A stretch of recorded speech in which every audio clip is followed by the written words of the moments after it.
about the Yanks? I'll admit it, I'm concerned. Teixeira can't seem to get healthy. Sabathia is not what he used to be. The combination of those two things, along with the inconsistent play of a few of their guys. I mean, 1 minute, Beltran is smacking 3-run home runs against the Mets. Another minute, he can't get a hit against the Blue Jays. I'm concerned about it. It's not over yet. I haven't given up. I'm still going to believe in my Yankees. I'm going down with the ship. But I will tell you that I think the thing that concerns me is two things. David Price, who's an absolute stud. By the way, where did he go to school? Oh, yeah, Vanderbilt University. Go ahead. Price. Yeah. But I would tell you, I love Price, but I would tell you this. His level of production since he has arrived in Toronto has been Cy Young material. And when you combine that with the fact that Toronto has been doing what they've been doing without the services of Tulowitzki, I mean, I remember when Toronto lost a game, Boston came back on them the other night in the top of the ninth. I give Toronto a lot of credit. They've been hanging in there, and David Price has been an ace. We'll see what happens tonight with Severino pitches for the New York Yankees, and Ivan Nova goes after that. I still think the Yankees can win 2 of these 3 games. Then they'll only be a game and a half back. So the jury is still out, but I'll admit that I am a bit concerned. Your Yankees should be ashamed of themselves if they can't catch the Blue Jays after the Blue Jays lost the primary reason I picked the Blue Jays to beat. Yes. He's gone. I got a Romo-like bad break. He cracked his shoulder blade. They still got Donaldson and Batista and Price. I know, but Tulo, remember, everything changed when he walked in the door. And now they're 4-4 since he's been gone, and there's no timetable for him to come back. So all of a sudden, you got the greatest cowboy-like break.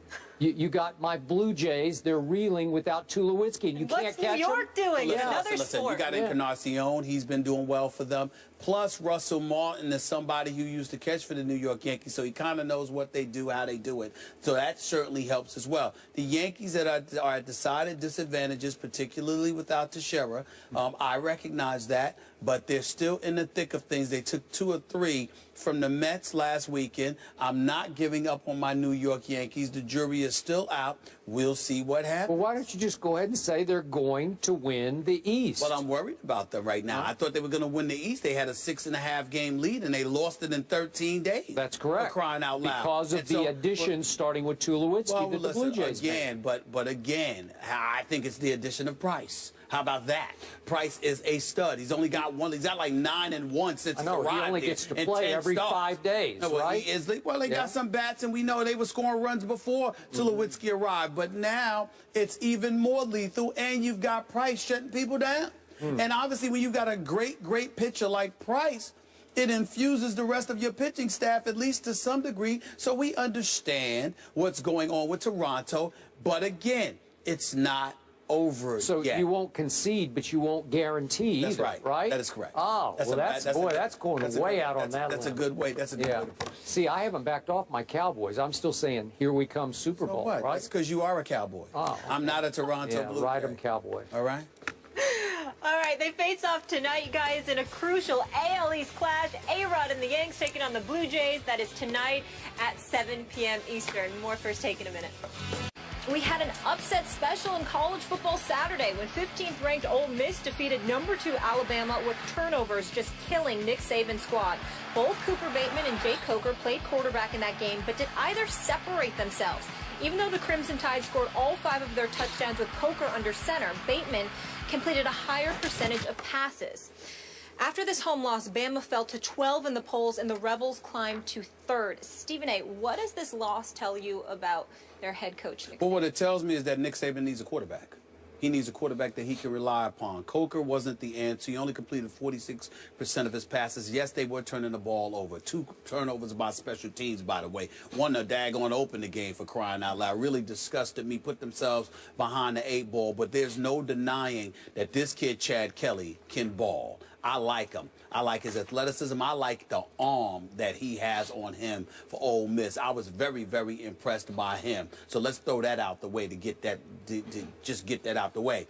But Alabama had 5 turnovers, okay? Ole Miss didn't have any. And I think that speaks to, you know, how good Ole Miss is, but also how much work Alabama has to do. I don't think that their defense is opportunistic. At least it was not this past weekend. They can play, they can get up in you, but at the same time, they don't appear to be as invincible as they have in years past. Since Nick Saban arrived at Alabama, Skip, their record is 93-18. He's won about 83% of his games. We all know what this man can do. 3 national championships in 4 years. But he's gotten away with it by and large. I mean, McCarron was really, really good and effective and efficient in his system. Sims, not so much, even though I liked him last year. Coker, he's okay, but I kind of think that when a guy like Bateman comes in and completes 78% of his passes, he might be somebody that you may need to look at. Of course, Derrick Henry is a stud. He can run the football. But they also don't have Amari Cooper this time around, and I thought that was glaring as well. Not having Amari Cooper there, not having a quarterback that you can rely upon to really get the job done, combined with not protecting the football and a defense that doesn't seem as formidable. I'm kind of surprised by all of this, Skip, simply because of this reason. Consistently over the last several years, Nick Saban has had the #1 recruiting class in America. So I'm expecting elite. You know, particularly on the defensive side of the ball, because I know how much that how much that's a fixture for Nick Saban. I don't understand for the life of me, Skip Bayless, why that wasn't that didn't seem to be as prevalent. Obviously, they came back, they made a game of it after being down about 27-10. We understand that, and they got a lot of heart, and they can come at it. They say that maybe they were a little bit too hyped, maybe a little bit too anxious. No, I just think Ole Miss is pretty damn good. And they've got a quarterback, and they didn't turn the football over. And I think the combination of that with the question marks at the quarterback spot by Alabama, along with questions at the receiving spot, because Amari Cooper, or he's no longer there, and they have no one to replace him on that level at this particular moment in time. I think that leaves a lot to be desired with Nick Saban and this Alabama Crimson Tide are facing right now. I think they'll be okay. But national championship, no, I don't think they're going to be in that picture. Ole Miss scored 24 points off those turnovers, too, so they were opportunistic. Yes, they were. Fair to say you're a huge Nick Saban fan? Huge. Huge. Give me one roll. Just roll time. Thank you. Yes. Thank you. Now we got the table set. I love what he stands for. I mean, it's not just about his coaching. I love the fact that he can look people in the face and let them know where he stands and why. Unapologetically. I respect that. I know someone like that. That's direct. A couple people. Highlight of my year on the show is having Coach Saban come in and sit here. Loved it. Just always intriguing and entertaining and enlightening. And real. He's just real. He's real. Yeah. But I'm going to be objective now.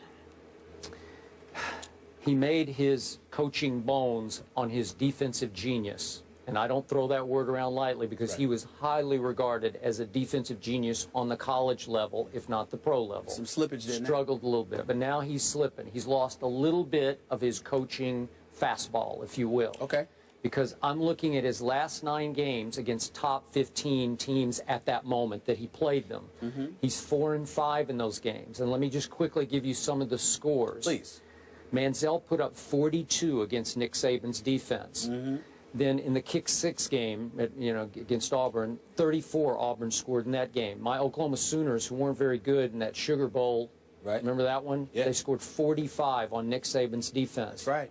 And then, of course, Nick Saban's team was held to 17 last year at Ole Miss, turned right around against Auburn and gave up 44. I believe that game was in Tuscaloosa. Absolutely right. And then Ohio State national semifinal, gave up 42 points. And now 43 at home. And I agree with you about Jim Kelly's nephew, Chad. He's got a special arm. That's what Jim called it, and it's special. He has He can whip it, baby. He has it. And again, the kid had big maturity issues, got kicked out at Clemson for clashing with the coaches, and then went to junior college in Mississippi. We know all that. I think he's over that. I think it looked like he was. I think he's over that. Big time when you throw for 341 in Tuscaloosa, 3 touchdowns Alabama. and 0 interceptions. That's big time, because the defense at Alabama is no longer big time. I thought they were going to be, because just on high school reps, blue chip, you look across the depth chart and you say, wow, wow, wow, wow. And I thought early in the year with Derrick Henry, what a load he is carrying the mail, I thought they're going to be right back in it and they're going to be really tough to beat. And then this happened. Chad Kelly happened. Ole Miss happened, and again, they've got Alabama's number now. They are not afraid of Nick Saban and company.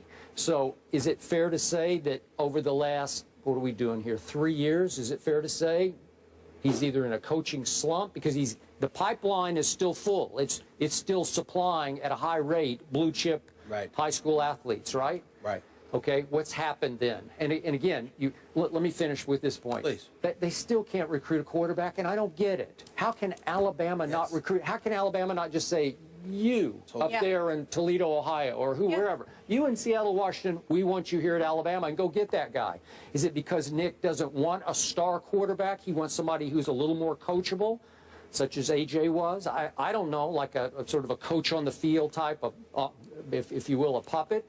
But here in your biggest game yet this year against a team that was going to be formidable on defense, you throw Cooper Bateman into the starting lineup on Saturday night? I'm not buying that. I thought that was a bad idea by Nick Saban. Who am I to criticize the great Nick? But it blew up in his face because he had to yank him and throw Jake Coker back in there. That the continuity is destroyed. It's not fair to either kid because both of them struggled because of that decision. Well, that's what, but I think that what it says, Skip, is that when you got two quarterbacks, you don't have any. Okay. All right, and that's what it falls along those lines. You're trying to figure out how to win a game because you don't have confidence in either quarterback. So you make a valid point. I'm gonna give you one other reason that you didn't bring up why you should be frowning at Nick Saban right now to some degree. I'm talking about the greatness of Nick Saban because you know how I feel about him, and I consider him great.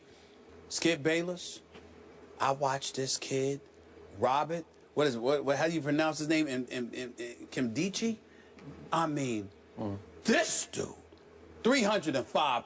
Okay, but he was a top recruit in the country, and he landed. His brother was at Ole Miss, and he landed there. Okay. But let me tell you this: I'm sitting there. The reason why I'm bringing it up because I'm sitting there saying, "How did you not get him?" Well, now I understand his brother's there. His brother actually led the team with 10 tackles Saturday, but he had about 6.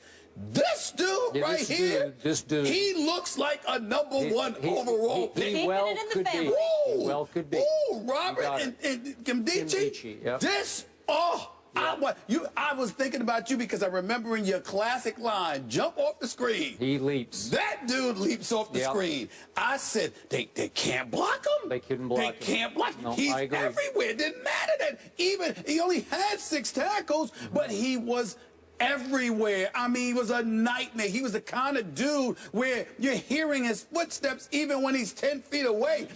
You're hearing something and you're thinking it's him because he has that kind of impact. Yeah. That dude is special. Yeah. I'm trying to tell you right now, Robert Kimdichi, he might be the #1 overall pick. I mean, he is special. Yeah, Coach Herm coached him at the All-Star game coming out of high school and came in here the next Monday and said, you don't see me. Oh, my Lord. You do not see me reacting over a college football player like that. I don't do that. Yeah. That dude, oh, my Lord. Real deal. Real deal.